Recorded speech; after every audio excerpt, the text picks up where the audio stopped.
বাবাকে ধরে নিয়ে যাচ্ছে পুলিশ। কাঁদতে কাঁদতে বাবাকে বাঁচাতে পুলিশের সাথেই ছুটছে 7 বছরের ছোট্ট মেয়ে। কান্নার মধ্যেই অব্যক্ত ভাষায় পুলিশকে বলার চেষ্টা করছে বাবাকে ছেড়ে দাও। বাবাও জড়িয়ে ধরলো মেয়েটিকে।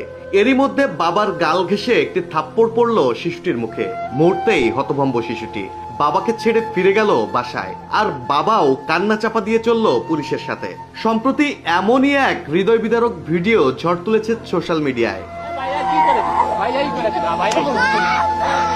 বৃহস্পতিবার রাতে রাজধানীর মোহাম্মদপুর জেনেভা ক্যাম্পে পুলিশে অভিযানের সময় এমন ঘটনার সাক্ষী হয় দেশ, যার ভিডিও মুহূর্তেই ভাইরাল হয় সোশ্যাল মিডিয়ায়। শিশুর সাথে এমন ব্যবহারে নিন্দার ঝড় বইছে নেট দুনিয়ায়। নেটিজেনদের কেউ বলছেন শিশুর সাথে এমন আচরণ কোনোভাবেই গ্রহণযোগ্য নয়, আবার কেউ বলছেন এটা কোনো পুলিশের কাজই হতে পারে না।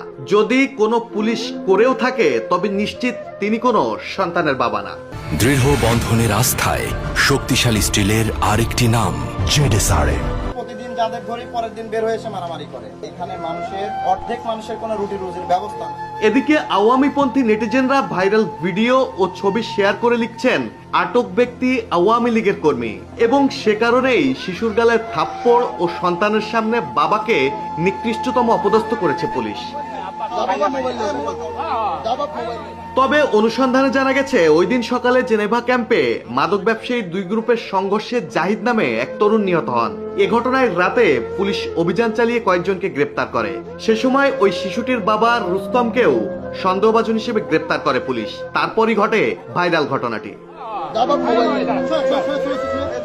এদিকে বাবাকে বাঁচাতে যাওয়া শিশুকে থাপ্পড়ের ঘটনায় এরই মধ্যে তদন্তে নেমেছে পুলিশ। তেজগাঁও বিভাগের সহকারী উপকমিশনার জুয়েল রানা বলেন, ভিডিওটি নজরে এসেছে পুলিশের। গ্রেপ্তারের সময় শিশুটি বাবার কাছে চলে আসে, তখন কেউ একজন তাকে চড় মারে। বিষয়টি গুরুত্বের সঙ্গে তদন্ত করা হচ্ছে বলেন এডিসি জুয়েল।